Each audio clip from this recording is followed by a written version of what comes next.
Good afternoon, everyone. Bisi here. I'm actually in the back of the shop next to this lakefront property here, next to the Bisimoto trailer, and in front of the new 2019 Veloster N, which is awesome. So welcome to a new episode of the Bisimoto Tech2sDay.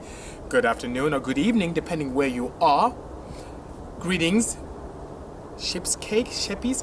Hello, Willie Dillawist. Risa Tattoo, Rice Tattoo, I should say. Greetings as well. JP, good afternoon. Good to see you here. Lopez, representing the 2JZ Toyota Life. Hello. Arnie SoCal, it's always good to see you every Tuesday. Hello, Soriano. Thank you so much. Greetings, the Car Guy 23. Good afternoon to you as well, R3513. Hello, Adam. ITB Kevin. Greetings, Dan. Good seeing you, Dan. Our Business F2B, like that screen name, all the way from Brooklyn, New York. Nothing special, Churingham. Good seeing you. Big Benny, thank you for joining me. Good afternoon as well.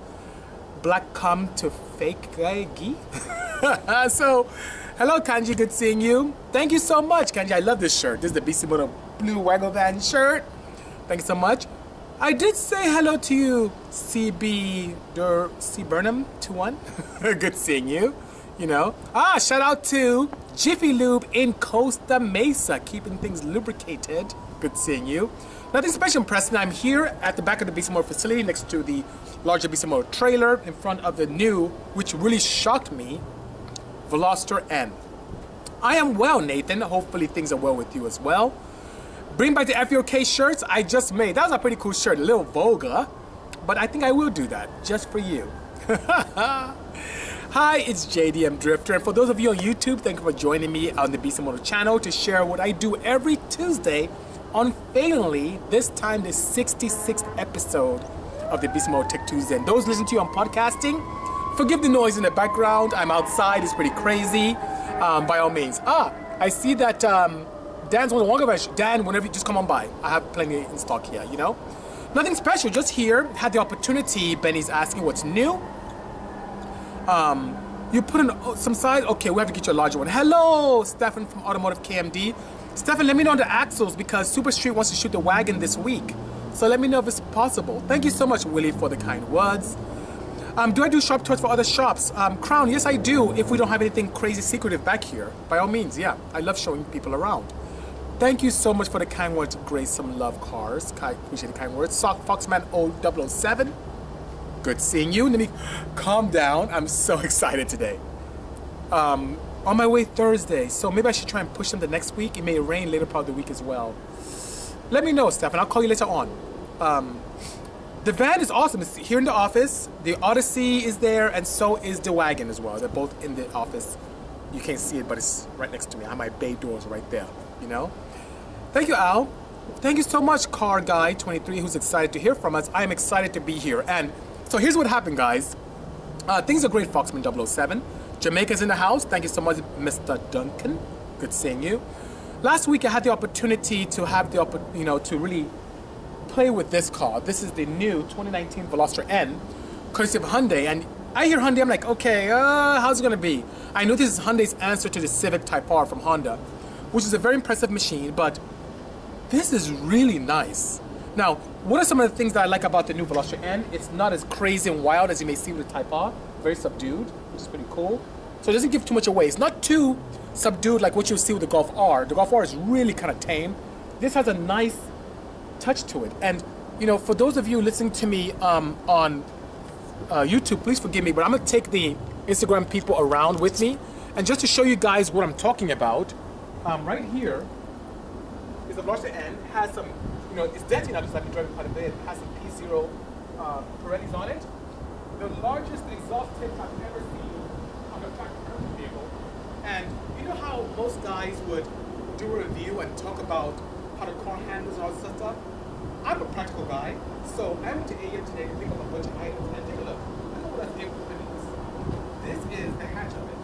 I have a baby seat, some air gauges, and check for the stuff, and all like 81 gauges. As you take a look inside, even the front seat, I have some seats there, a little cover. I like this nice touch, like little blue seat belt, which is very nice. Has the N moto, N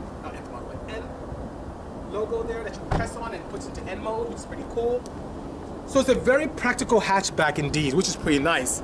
So what is some of the cool things about this vehicle that I noticed? Well, what I noticed is that even though it doesn't have the horsepower that we may notice from, sorry about that, even though it doesn't have the horsepower that we may notice from the Type R, it does a very good job in being extremely grunt-like in the low RPM. So from a dig, it feels like some better bottom end power compared to the Type R, but the Type R probably passed it up top, which is pretty interesting. And so yeah, sorry about that, Foxman, sorry about that. And above and beyond that, what I did notice is that this is the best sounding car in this segment. When you look at the segment of the Focus ST, you look at the Type R Civic, you look at the some of the offerings that you may even see from Honda, whether it's the Civic Si or the Type R. This sounds awesome. When you put in the N mode, and I need to do that with you guys. You put in N mode, it has this nice crackle and pop to it. It's really fun, and the modes adjust the shocks, the engine responsiveness. It has the Eco, Normal, Sport mode, and the N mode, which is awesome. And then you can really tweak it. So the Veloster N, for what it offers, being in the upper 20s, it's fantastic, you know? And they're turbocharged. It's a turbo 2.0, which is very nice. So it exists in the 26 to 27 range with the options, the decent brakes. It stops beautifully. It sounds great. The suspension, when in N mode, is a little too stiff. So what I have done, I keep it in the Sport mode suspension, but the N when it comes to performance of the engine and the sound, and it backfires when you let off. When you get into it and then the shift lights come up and you shift, you have this nice clack.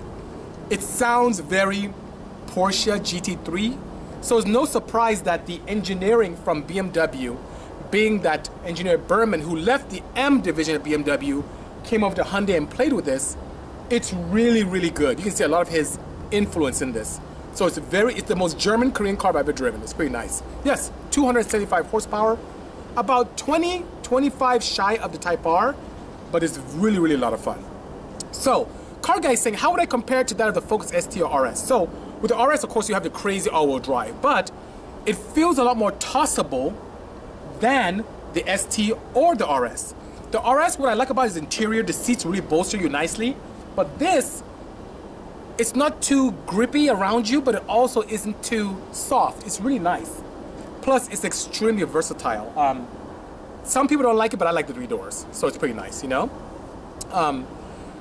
Let's see, me and my friend are watching the fastest car, and even though you were last, we still were very impressed. Thank you so much, Gracie. Now, you know what? Here's one thing you know about me, if you haven't watched me for a while.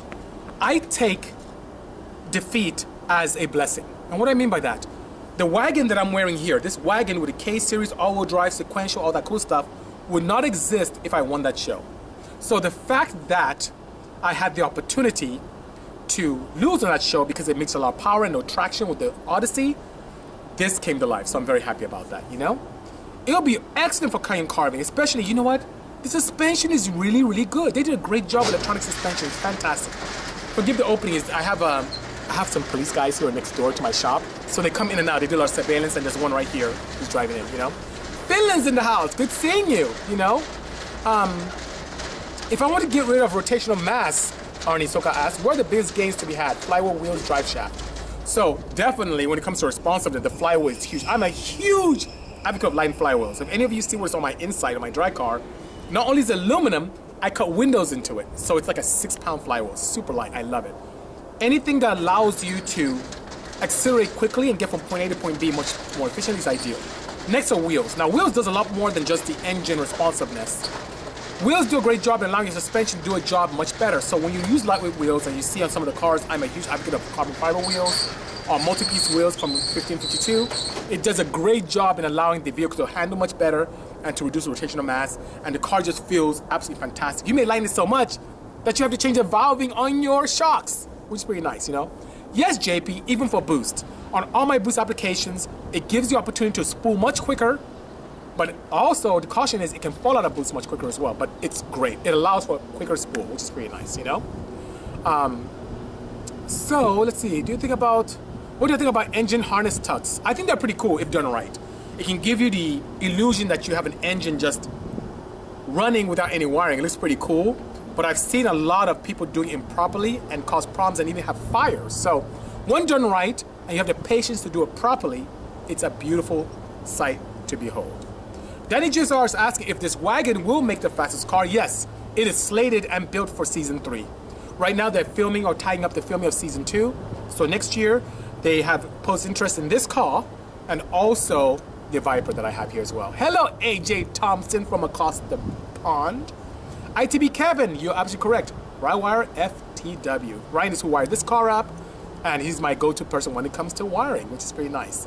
And AJ, I don't know if you guys have this overseas or if you have the i30N, but this car is really cool. I'm really impressed. Hyundai's come a really long way. Does the 8th Gen SI have any potential? Yes, it does. It does with the K-Series engine, quite a bit. But the engine that has plenty of potential is the 10th Gen. Whether you're looking at the K20C in the R, or you're looking at the SI with the L15 BT, there's a lot of potential with that. Really, really nice, you know? K Booty is saying, Bisi, you're in between my S2000, but I live in the mountains and race at elevation. Would this be an issue? Not if you have the right engine management solution and allow me to do the job. So if you have an AEM Infinity, which AEM Infinity allows me not only to have do a good job with closed loop function, it also has built-in capability for, wait for it. You ready? Above your map, it has the ability to be able to change information based upon elevation. So you have the capability of adding a sensor that can allow you to have the engine change its parameters in terms of fueling based upon what elevation you're at, which is pretty nice. And what is a true testament to this? I'll tell you a story about the Odyssey we talked about a moment ago. Years ago when we first built the Odyssey, it had the unique opportunity of getting on to a show called Top Gear. Rutledge drove the car, and people don't know this, but behind the scenes, at about 27,000 feet elevation at Pikes Peak, both the Porsche and Mercedes-Benz had a hard time starting. But the Odyssey with an Infinity ECU, press the button, it started right up, which is amazing. So we had the capability of tuning the car at sea level here, and it doing a great job at elevation, where elevation was taken into account with some of the VE calculations with the Infinity. And Ari, hello! And the opportunity also to adjust, because that's a built-in wideband controller. So whether you're here at sea level in the cold of winter, or you're in Death Valley at elevation in the hot of summer, the AEM Infinity has the capability of adjusting accordingly. So I hope that helps, you know? Art is asking, are you planning to tune up the Honda L15 B7 turbo engine? The swap would be nice to swap in the EG. So guess what? For the L15, you know who has mounts for that? Brian from Hasport. It can be done, no problem. Arnie Sokol is asking, is that Hyundai chassis good as Mazda Speed 3 chassis, handling-wise? I love the Mazda Speed 3. They did a great job. Mazda knocked it out of the park with that. But this thing, not only does it handle extremely well, with the different modes that exist, from the Sport, to the Eco, to the Normal, and also to the N mode, and your complete adjustability and control over the electronics and the shocks in this chassis, yes. The one thing that I'd love to put into this car to make it a little bit more crazy is more power. It needs another 100 horses, for sure. And some stiffer sway bars, which would be very nice, you know? Was I present at the Top Gear filming of Odyssey? Yes, AJ, unfortunately I was. It was really cold. And call time was most of the time 4:30 in the morning. And 4:30 in the morning at Pikes Peak is absolutely so searing. It was really bad, you know? Am I better to go turbo or supercharged for a fun street car? Great questions. Let's see. S. Robles. So, if you love the feel of a naturally aspirated engine, but you want to have more power, supercharging is the way to go. It simulates the ability because you have no lag whatsoever, and you have this nice linear induction that allows for a nice linear power delivery. Then supercharging is the way to go. But if you're crazy like me, turbo, and you love the ability to have infinite driving capabilities, the efficiencies where you can benefit tremendously, you like having that nice, you know, improvement and boost and things pushing up, then definitely boost is the way to go, you know, by all means, you know. What weight fly would I run on an NA street build D16? The same thing I did on my street car. I did a 7-pound flywheel, that's what I did. Hello, Shao, good seeing you. Thank you for joining us this afternoon. You were thinking about running a Crosswalk supercharger? Well, adding good. If you want to simulate your setup to act like a larger displacement NA, that's the way to go. Now, bear in mind, it takes power to run power, so to make power with superchargers. So you are directly clogged to your crankshaft, and what that means is your supercharger requires energy to be able to turn it to push air into the engine. And you don't have the flexibility of doing boost per gear or doing really cool things with boost or have this function where you can just crank things up or bring it down. You don't have that capability. What you have is what you get. It's a direct cog to the crankshaft with your pulleys and so on and so forth. If you're okay with it, then by all means.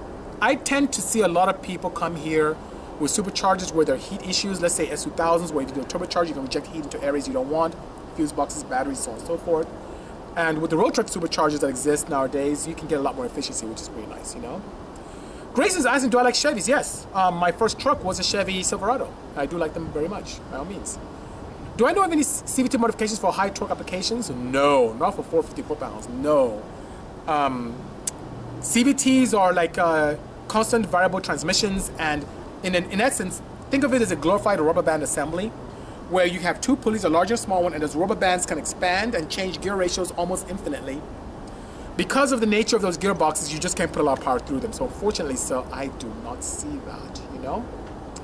Is it safe to get a light flywheel further lightened? Yes, you can, as long as you don't interrupt the structural integrity of the flywheel. So a machine shop has to know where to take information or take data from.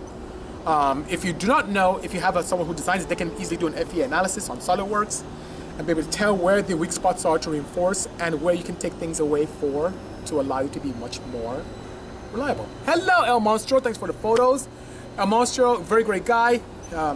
Francis is his name, and he has actually ridden with me in this, and he was impressed as well. He's a die-hard VAG guy. And when I say VAG, I don't mean badge. I mean VAG as in vehicles from, you know, Volkswagen and Porsche and Audi, that whole group. Yes, you made it. Good to see you. Thank you so much, you know. Nathan is saying, on a B20B VTEC turboed, he replaced the entire valve train cams. Is there a benefit to using a B16 or B18? All about the street time and B for track. So he's saying B18 head or gearbox. Please let me know. Can a Honda with a D-Series engine swap or any other D-Series engine, or is it too much work? Can a Honda with a D-Series engine swap with any other D-Series engine? Can a D-Series engine swap? Oh, so you're saying if you have, let's say, a CRX and you want to put in a D16 Z6, it's not too difficult. I did it with my original wagon, which originally came with a D15 non-VTEC, and I took that and put in a boosted D16, and I just got a harness kit from Rywire, and that was it. It was pretty nice, you know? Yes, he is super buff, absolutely. What I think about the BRZ potential, especially for the second generation BRZs, I think they have a ton of potential, especially with some of the challenges that were addressed with the valve train. So there are people who have done good power with that. There are shops out there, Delicious Tuning, DA Motorsports, have done great jobs with those. There are supercharger kits, turbocharger kits. I think there's a lot of opportunity. One thing I like about the BRZs is the flat 4 engine allows for a much lower center of gravity and makes for a very nice balanced setup. So I like that very much, you know? Hello, Dennis. Good seeing you. Thank you so much. Appreciate that. Oh, no confusion whatsoever. Nothing whatsoever. Thank you so much. I would like to, so I know that Hyundai wants to probably do something with a Veloster for SEMA this year. And it may be one of the choices I want, but hopefully we get a Veloster N because that's a very good platform.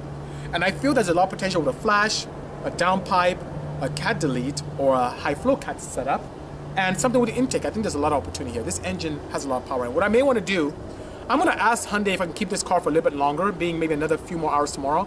And I'm going to put on the dyno and put it up, and we see what happens. I'll have you guys join me. And hopefully we don't have any nannies that kick in and won't let me do it on the dyno, which is pretty nice, you know? What is my favorite car? Gmo SVT is asking. Hello, Gmo. Good seeing you. My favorite. I kind of broke that down to 3. I love the Odyssey that we built because the Odyssey is absolutely magnificent, crazy, spins tires in any gear. It's so blasphemous to have a minivan that makes 1,000 horses, so I like that a lot. But when it comes to sheer terror, wow, you can't go wrong with the blue 911 that I built with the 2 turbos hanging out the rear, then 76, let me take 50. My wagon is really cool. Kevin, who's here, has ridden me with the wagon, and he's seen me give it half throttle. I see how scary that is. So it's a lot of fun. So I think this is going to be one of my favorite cars very soon. But when it comes to balance and really the pure enjoyable experience, it has to be the center seat Porsche that the team and I built a couple years ago, the red one with the center seat. That thing is absolutely fantastic, you know? Mr. Makayan, I think the ProSpeed NSX kit is a good one. It really makes the NSX what it should have been from factory. So we've had customers come here and make everything from 380 to about 430 on a stock engine.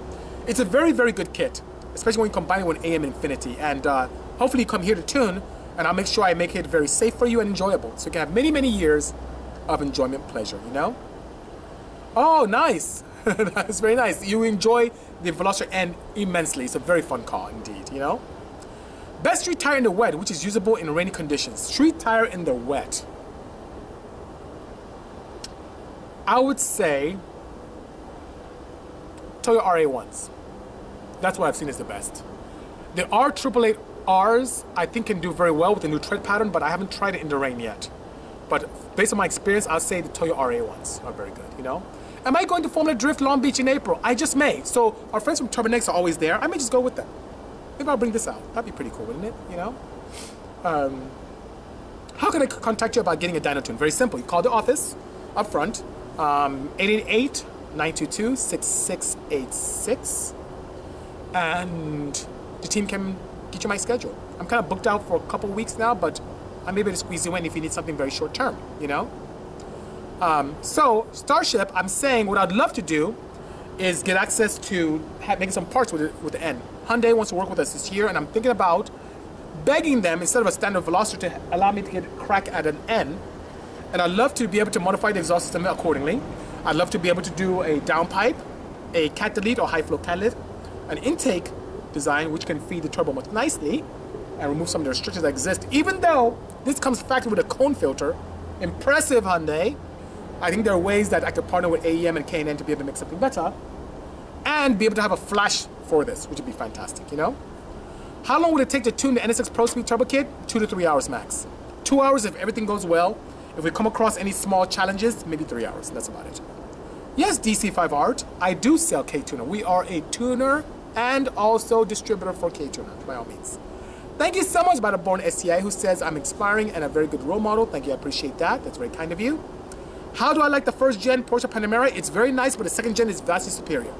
The turbo is very good, but once again, it was Porsche's first foray into the four-door coupe. It feels like a coupe, handles very well, but they really knocked out of the park with the second gen. But I think I like it.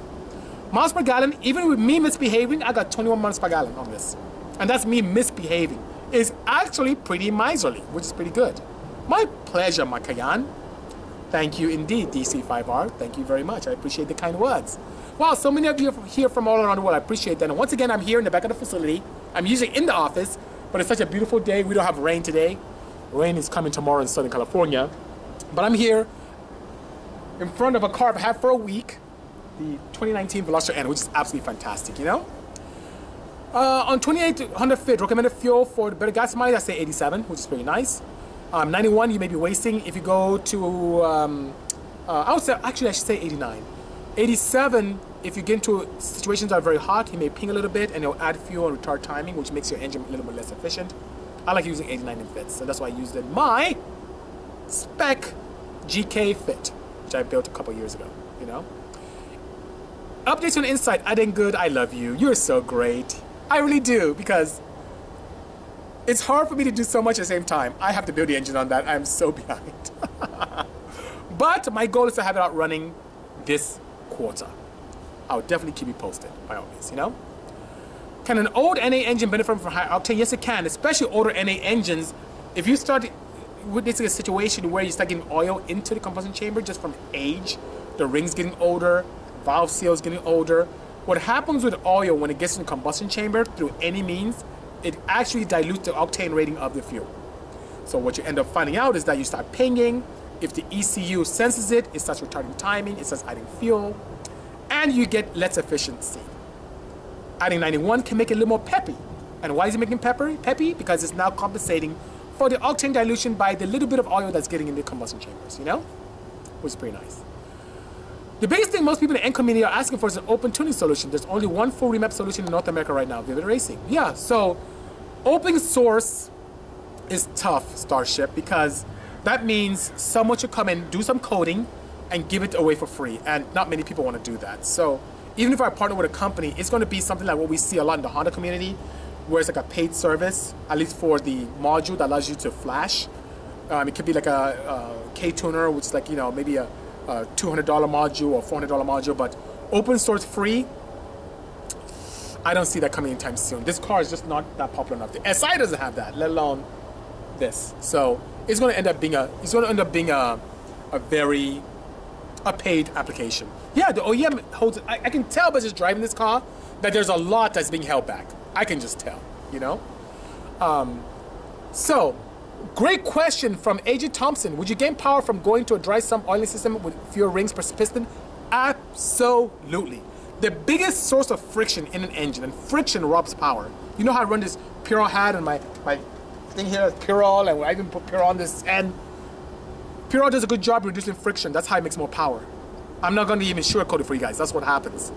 So, where's a lot of that friction? In the rings. On my own race motors, I don't run a second ring because there's so much power in reducing the second ring. And I take it even further. I run low tension oil rings, which even gives me more horsepower. And then, because I run a low tension oil ring, I can easily get, you know how I talked about a moment ago, about contaminating octane by getting oil into the combustion chamber? Well, that can really happen with low tension oil rings. So I run a dry sump system with a vacuum in the crankcase, and that keeps my oil rings next to the cylinder without inducing significant drag, and I eat my cake and have it too. I have vacuum, I have power from less friction, I gain. It's fantastic. Hello, Sunbay Sang. Good seeing you as well, brother. Good afternoon. How many hours would it take to dyno a bolt-on RSX? DC5R, good question. So, to do it right, it depends on the engine management solution you use.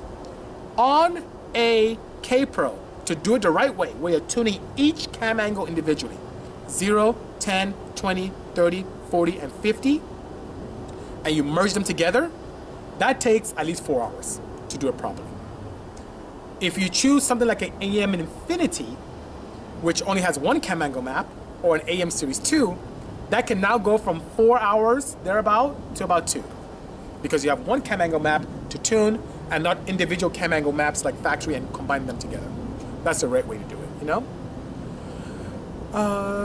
Where can you get that shirt? Freddie Lua, 8A, on the Bisimoto website. So if you have a hard time finding it, let me know. I'll send you a link. You can just PM me or DM me here on Instagram. I'll send you a link. But if you go on the Bisimoto web store, under apparel, you'll see it. We have it in this blue. We have it in like a tan and like a kind of gray baseball shirt as well. And one of my favorites, pink. Pink's the new black, by the way. It's pretty cool. If I install a supercharger on my 8th SI, what else do you recommend? I would really recommend you to go at least one step colder in your plugs, upgrade your fuel pump, get an engine management solution that allows you to do flex fuel, because that'll help you tremendously running E85, and running a proper oil is very important because you're now rejecting more heat into the crankcase, and you need an oil that can handle that very well, and I recommend Purol by all means, so that can help, you know? The benefits and cons of one angle cam angle map versus 5 cam angle map, it's really time. The 5 cam angle map is very challenging because it's like tuning 6 cars, and the reason why it doesn't take 12 hours is by the time you finish with 0 cam angle, you can see a correlation that carries over, and you can use it as a base for angle map 10 and then 20. I don't see many engines benefiting from 50 cam angle. I see some power in 43 and 45 in supercharged applications and some NA, depending on the camshafts. Not much on turbocharging. But the single cam angle map allows me to really do things much quicker, because you can have one map and you can tune it like you typically tune a fuel map. And you can get those very nice nuances. You know, so for example, if your engine wanted and loved 12 cam angle, it's kind of hard to do if you're just looking at 10 and then 20. But with a one angle map, you can put a couple degrees, see how it likes it, and a couple more degrees, see how it likes it. It's kind of challenging. It takes more time to do that with multiple cam angles, so I kind of like that, you know? Also, BC says, K Booty, besides living in the mountains and racing at elevation, can we tune remotely? No, I don't. I can't do that. I cannot tune anything remotely because I cannot optimize cam angles, I cannot optimize ignition timing, and I can just tell from logs what's ideal for the car. Plus, if you have slight challenges, things you can't quite quantify, you can't hear, slight knock, issues with the valve train, you can't see that remotely. You may have a challenge and not know, and I just don't do it. I only tune firsthand, and if you can't get to me, find someone in your area that's reputable that can do the job well, you know? Am I afraid of driving the Blue 911 due to the changes in laws? No, I don't. The car is a historical vehicle, so a lot of those things don't apply to me at all. Would you place any importance on using different viscosity oil than oil in spec for high revving NA BOK? No, yes, there's extreme importance in that. So John, instead of what the manufacturers recommend, you should go with the bearing clearances of the engine. So if you're revving higher, that's more heat. That can break down viscosity levels very nicely. It can impede the job of the hydrodynamic wedges that occur with one particular viscosity, especially if you're looking at conventional oils. Now, if you upgrade to some of the boutique oils where they have much stronger, how should I say, shear stability, you don't have to worry about that. And that's why I'm a huge advocate of boutique oils like Pure Oil. So you can stay and eat your cake, because whenever you go to a thicker viscosity oil, you tend to have more pumping losses and you tend to lose a little bit more power to be able to overcome the resistance of the pumping losses. So the one way you can get away with staying with a lower viscosity oil and get all the benefits of that instead of the protection is to use a proper oil with proper base oils as well. Hello, D-Ling Designs, good seeing you. I think you're still in Europe, good seeing you as well. Would a 7611 yours cost to use a platform to modify? Would a 76 yours cost to use I don't quite understand your question. Is it costly to modify? Please rephrase. I really want to help, use market prices. I didn't see your initial question. I'm so sorry, AJ. Please forgive me. Hello, Jeremiah. Thanks for the stickers once again. Jeremiah, by the way, guys, I've known since the early 2000s. He does all my stickers. He's a great guy.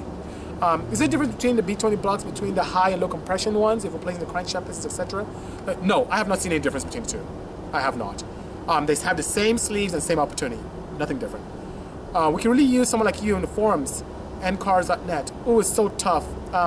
The reason why I'm here is because I used to get a lot of questions from the forums, and that's what pushed me to create this Bisimoto Tech2sDay, because I was getting the same questions over and over again. So I'd highly ask you to have those guys come visit us here every Tuesday at noon, or follow me on Instagram, subscribe to what we do on YouTube. I'm always sharing information based upon your needs. It's very hard for me to be able to go on forums, So better to buy an AEM ECU versus K-Pro to cost down. Yes, not only cost for that, Jim, it also allows you save money too. Plus, you're not doing something that is an elegant hack into a factory ECU. It's actually a full standalone ECU with new boards, and you're not going to an old ECU trying to put in stuff. So I tend to use the K-Pro when there's no other solution for a particular model. Then I'll use that. But if not, I tend to do that. And it's vastly superior. I can do a lot more with the AEM. I can do individual cylinder tuning for knock, for fuel. I can put a lot of safety measures in place. It has CAN functions, which allow me to do wonderful things. It has multiple rev limit applications. The Infinity has multiple fail-safe opportunities for fuel pressure, oil pressure, lean mixtures. It allows me to even do external things as well. You can connect to the AEM dash, and it gives me the features of a Motec that may cost $15,000 for a fraction of the cost, for like 10% of the cost. It's wonderful, My pleasure, Rams. I love this. I wish I had this when I was growing up and getting into cars. I had no one I could turn to. I had to read books. The VA guys wouldn't help me. If not for John Concialdi, the founder of AEM, I don't know where I'd be today. And be able to do this, I wouldn't be able to be able to take care of that as well. AJ is saying something that's a bit sensitive. He says, he's already preempting it. He says, have I ever come across racism issues in automotive aftermarket and racing world? No, not in my face. Never. From street racing, which I don't condone, to me racing on the track, I haven't seen that. Now, there are people who used to be mad at me because I ran a single cam. I got tore down multiple times because people had to be, I kept getting accused of cheating with my engines. People don't understand that it's science and engineering that allows you to go fast, not cheating. Hell, most of the people who pointed that I was cheating, they were cheating themselves, which is kind of crazy. But I got more slack for being a D series or single cam F series guy than a guy who's of African descent, AEM is much cheaper compared to Motec. Yes, yeah, by far. It's much more cost effective. Do I need to worry about running thicker gauge wire to upgrade a fuel pump on a? It would be good to do that. So the factory wiring for a pump is really weak. Not only do I run thicker wiring, I tend to use my factory wiring for a relay. Even on this wagon, my factory fuel pump wiring is a relay activation. I run a hard, heavy gauge wire from my battery to my pump, and I use a relay to be able to activate it, which my puny factory wires activate that. So it's a good idea to do that, What's the setup on the 996 twin turbo? I'll tell you. Terminex TNX turbos, the Infinity, plug and play for 996 turbo. I have pure oils. I have a clutch upgrade as well. I eliminated the front differential, so it's now Instead of all-wheel drive, it's rear-wheel drive only. Let's see, what else? I run NGK iridium plugs now instead of the multi-prong Bosches that were in there, kind of weird. I run pure oils as well. And did a custom kind of exhaust system on it. That's about it. And got just 600 horses with just that. Stock engine, stock gearbox. It's pretty good, you know. What mods would need to be done to get 200 NA from a D16 Z6? So I did that on an A6 head with a D15B bottom end. And the one thing is you have to port. What I did, I ported to get 200 wheel. And I got mine to 230, by the way. But to get to 200, high compression pistons, sleeve the block for integrity, ported the crap out of the head, ran a level X Bisimoto camshaft, and I ran ITBs and a custom header. That's what I did. AJ is saying, any more plans on Hoonigan? Yes, we're going to come here one Thursday and they're going to do a full day, yes, from morning to night, on their Twitch feed. And we're going to cross-pollinate with my Twitch feed, which is pretty interesting. Hoonigan, they love everything. Anything I build, they will cover. So when we're done with the Mercedes, which I don't know if I should still do that, but when we're done with the Mercedes, it's going to be on there. The MR2 is going to be on there. The black Porsche is going to be on there. They want the blue 911 that we just talked about, the 76. It's going to be pretty good, you know? Next week, big things happening. Me catching up with work. Nothing big. We get some rain coming next week, but nothing earth-shattering. I may end up building my engine and playing with the wagon more, because by that time, hopefully, I should be done filming with Super Street. Guys, this wagon, the only reason why I haven't beat the crap out of it is because Super Street hasn't shot it yet. Once they shoot it, it's over. I don't have to make it pretty anymore. I can go beat the crap out of it. I'm gonna go to Irwindale, Fontana. I'm gonna even take the Button Willow. I don't care. I'm gonna beat it. She's gonna be so mad at me. Anything that's gonna break is gonna break, and I'm gonna fix it and learn from it. It's really good. How's the radio doing the wagon? It's awesome, Adding Good. You're so great. Thank you so much. Adon, thank you so much for the kind words. Thank you for the kind words about the van as well. It's Beaner Jr. Thank you very much. It's okay. Adon, we're all family here. We all love each other. Don't even worry about it, eh? What did I drive to work today? Colin asks. That right there. 2019 Veloster N. 273 horsepower.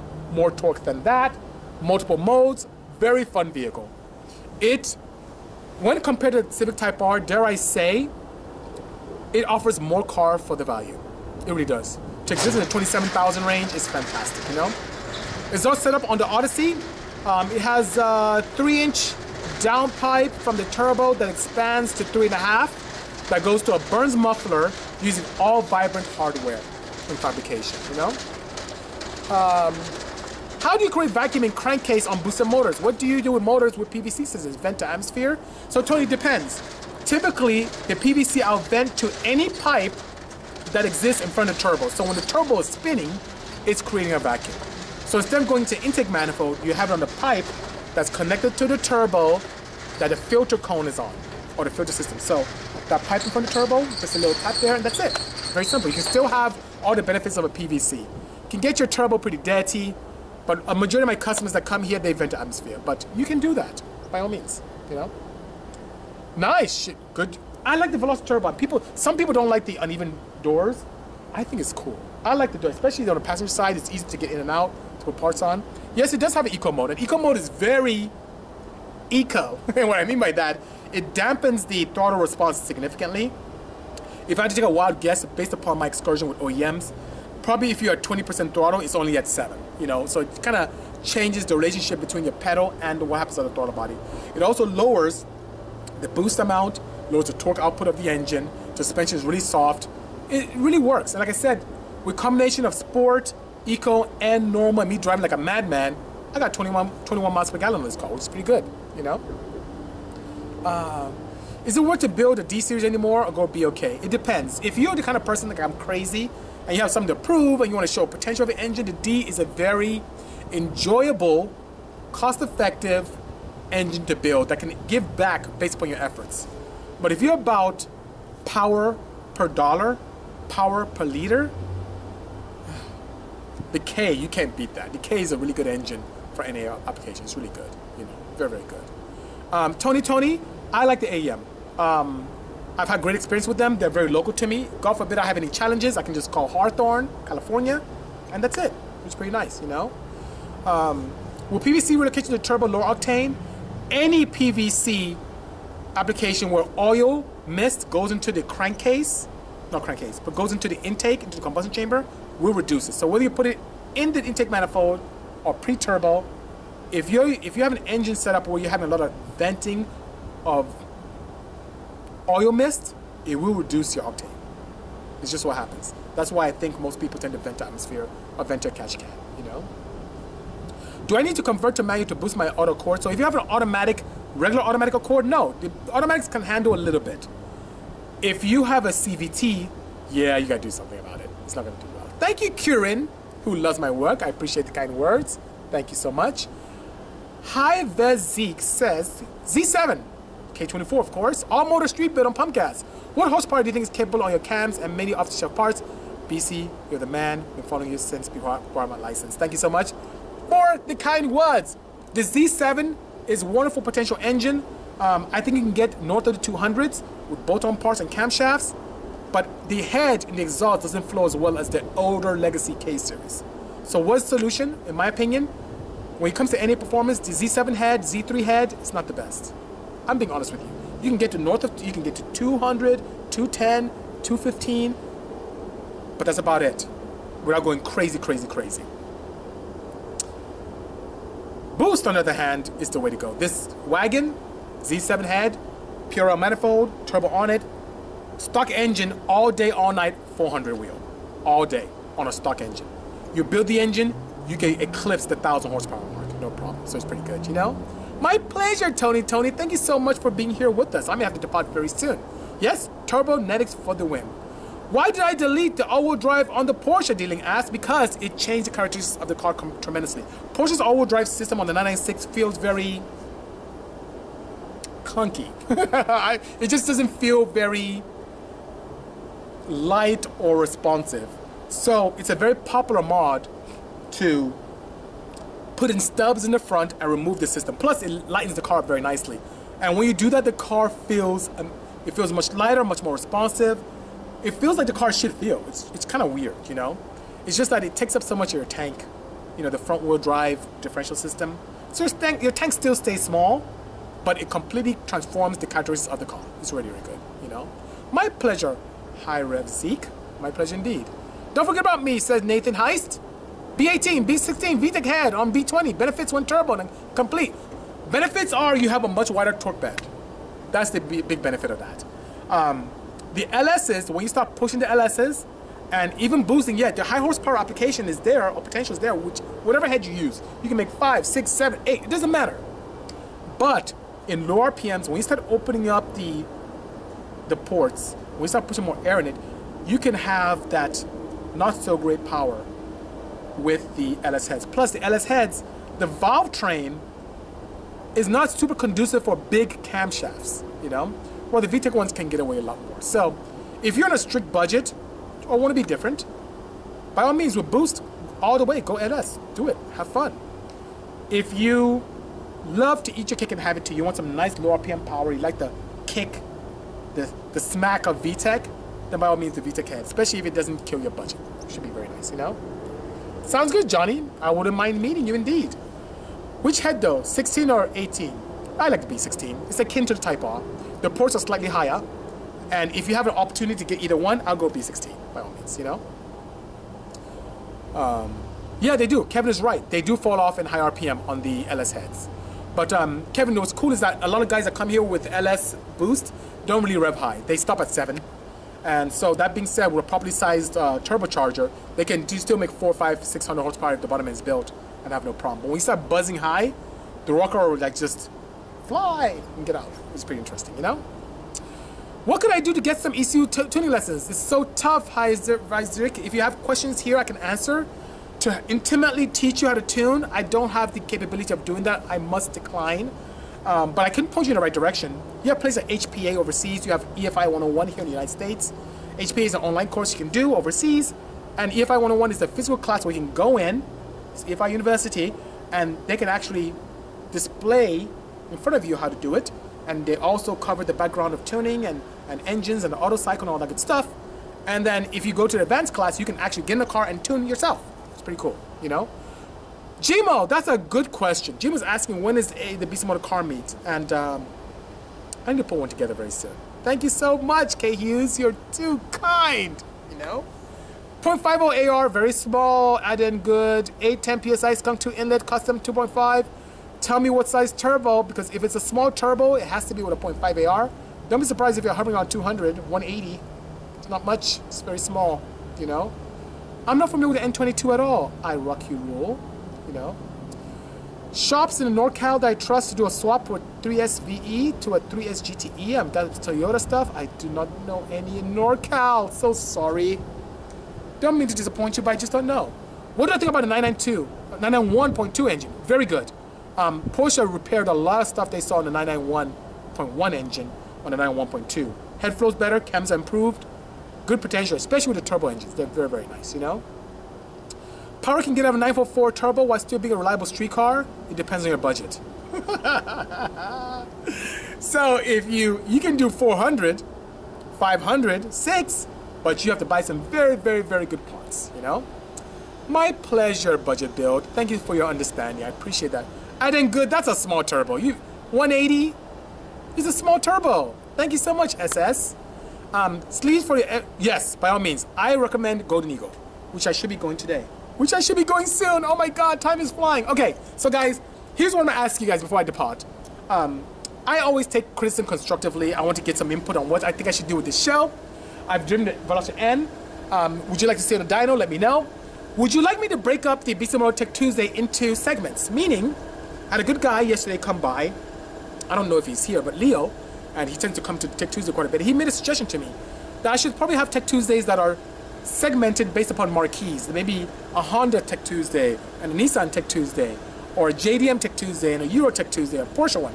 Let me know if that is something you'd like to see happen, and if so, by all means. Yeah, that's a very small add-in good. So add-in good, I like to begin with end in mind, meaning if you're gonna end up making 500 later on, which I think that was your goal, I'd go with a proper precision 57mm turbo. Now, it may be laggy on your stock engine. It will be really fun. You can eclipse the 200 mark with a stock engine, but in the future, you don't have to reinvent the wheel, redo your manifold, redo a turbo, redo your setup, tuning. It's much easier. You can work out all the bugs on a stock engine and build your built engine on the side. So I would personally, on a D series, for what you're trying to do, get a 57mm turbo next or precision. I may even have some here that I can probably sell to you. I mean, just maybe something I use on a dyno for testing. I think I may have a couple of 57s. Use that and you'll be fine, you know?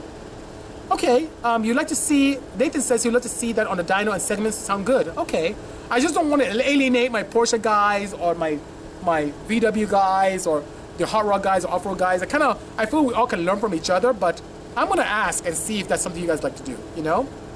One day you can talk about spark and tips and tricks from your past. You know what, JP, I'll do that. Probably next year I'll talk about, next week, I should probably talk about indexing of spark plugs and what I saw with that, which is pretty good, you know? Pros and cons, real quick, on K20 versus K24. K24, a lot more displacement, a lot more lower RPM torque potential, but doesn't have the revving capability of the K20. Primarily because of the rod ratio and the piston speeds experienced with the bottom end with such a long stroke. Most people combine the two. They put a K20 head on the K24 bottom end.